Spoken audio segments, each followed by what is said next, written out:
दोस्तों नमस्कार, मैं हूं प्रीतम ऋतु और आप देख रहे हैं टीएस भारत। मैं आज आपको कांग्रेस और भाजपा में बहुत सारे अंतर को बताने वाला हूं, गिनवाने वाला हूं प्रमाण सहित। ऐसे नहीं, प्रमाण दिखा करके जो चल रहा है। एक जमाना था, कांग्रेस का जमाना था, याद करिए। मेरी अगर बात झूठी होगी तो मुझे गाली जरूर कमेंट में लिखिएगा। एक जमाना था, कांग्रेस के जमाने में हम लोग भी थे, आप लोग भी जो होंगे उनसे पूछ लीजिएगा। बाजार जाने के लिए किसी के पास साइकिल नहीं हुआ करती थी, और आज लोग सब्जी खरीदने के लिए गाड़ी और टू व्हीलर से लेकर फोर व्हीलर लेकर जाते हैं सब्जी खरीदने के लिए। यह बदलाव आ गया। कहां से आ गया? गरीबी रेखा कितनी नीचे चली गई। हर गांव में ऐसा कौन गांव है, कौन ऐसा घर है जिसके पास वाहन नहीं है, बढ़िया कपड़ा नहीं है, बढ़िया खाने का नहीं है, बढ़िया रहने का नहीं है, मकान नहीं है, क्या बिजली नहीं है, क्या चीज नहीं है जो सुविधा चाहिए एक जीने के लिए। एक गरीब आदमी को या फिर जनरल आदमी को या फिर धनी आदमी को, हर आदमी को हर गांव में हर चीज की सुविधा उपलब्ध है। एक जमाना था वो कांग्रेस का, जहां सड़कें नहीं हुआ करती थी, खाने के लिए लोग तरसते थे, किसी को टाइम पर भोजन नहीं मिलता था, बच्चे अपंग बनते जाते थे भोजन के बिना, विटामिन के बिना। यह भी समय था कांग्रेस का। और कांग्रेस के समय में क्या रेट था, भारत का दर कहां था, कहां थे, और आज हम कहां हैं, इसको जानने के लिए हम आपको एक क्लिप दिखाते हैं कि कहां हम थे और आज कहां हम खड़े हैं। इस पर जानिए। इस चीज को देखना बिल्कुल अनिवार्य है। आप वीडियो को स्किप मत करिए और लगातार देखिए कि न्यूज 18 पर जिन चमचे जिनको बोल रहे हैं हम, कांग्रेसियों सुनो, चमचों सुनो ध्यान से। तुम्हारी सरकार में और भाजपा की सरकार में क्या डिफरेंस है, क्या अंतर है, कहां से कहां बदल गए हम लोग। एक जमाना था दिल्ली में झुग्गियां ही झुग्गियां दिखाई देती थी, कहीं कोई सुविधा नहीं था। आज बहुत बदल गया। मुंबई जाकर देखो, कलकत्ता जाकर देखो, कोई भी सिटी जाकर देखो, मेट्रो सिटी देखो, बहुत बदल गया। कांग्रेसी हमेशा कहते हैं आजादी हमने दिलाई, आजादी हमने दिलाई। हम पूछते हैं कि किस नेता ने, कौन सा नेता वो था जो कांग्रेसी ने आजादी दिलाई थी? बताइए। सुभाष चंद्र बोस कांग्रेसी थे, खुदीराम बोस कांग्रेसी थे, भगत सिंह कांग्रेसी थे, चंद्रशेखर आजाद कांग्रेसी थे, राजगुरु कांग्रेसी थे? नहीं थे। कांग्रेसी एक ही आदमी था जो गोरों का तलवा चाटता था, जिसका नाम था जवाहरलाल नेहरू। बाकी किसी ने, और गांधी ने आजादी दिलाई, गांधी ने आजादी दिलाई। गांधी कोई पागल है, बिना कुछ कहे हुए सनकी था वो गांधी को मारने वाला?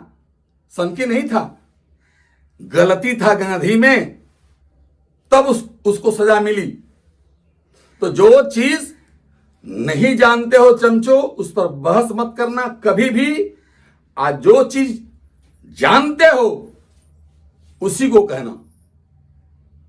कांग्रेस के सरकार में और भाजपा के सरकार में जमीन आसमान का अंतर आ गया है। एक कपड़ा नहीं, एक कुर्ता पर घूमने वाला आदमी आज 20-20, 30-30 ड्रेस रखता है। कहां से? हर घर में बाइक, कार हर दरवाजे पर खड़ी है। कहां से? हर घर में पैसा है। कहां से? बैंकों में इतना बड़ी सुविधा, लाइन लगे रहे, एटीएम में लाइन लग रही है। कहां से? इनकम है, बड़ा है हिंदुस्तान। तब अगर आपको नहीं है तो वो लाइव डिबेट भी आपको सुननी चाहिए जो न्यूज 18 पर चला। मैं आपको सुना रहा हूं क्लिप, ध्यान से सुनिए।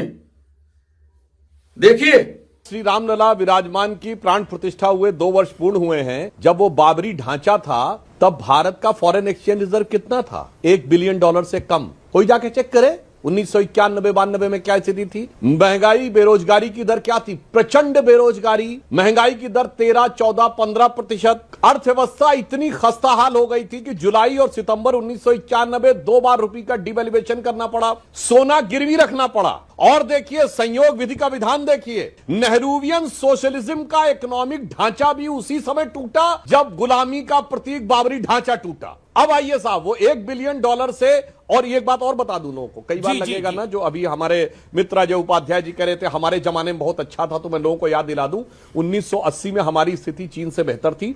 भारत का फॉरेन एक्सचेंज रिजर्व $7.5 बिलियन था और चाइना का केवल 2.5 था। अब आइए साहब, 91 तक आते आते हम आ गए 1 के नीचे और सोना गिरवी रखना पड़ा। और उसके बाद सुनिए क्या हुआ, $100 बिलियन कब पहुंचा?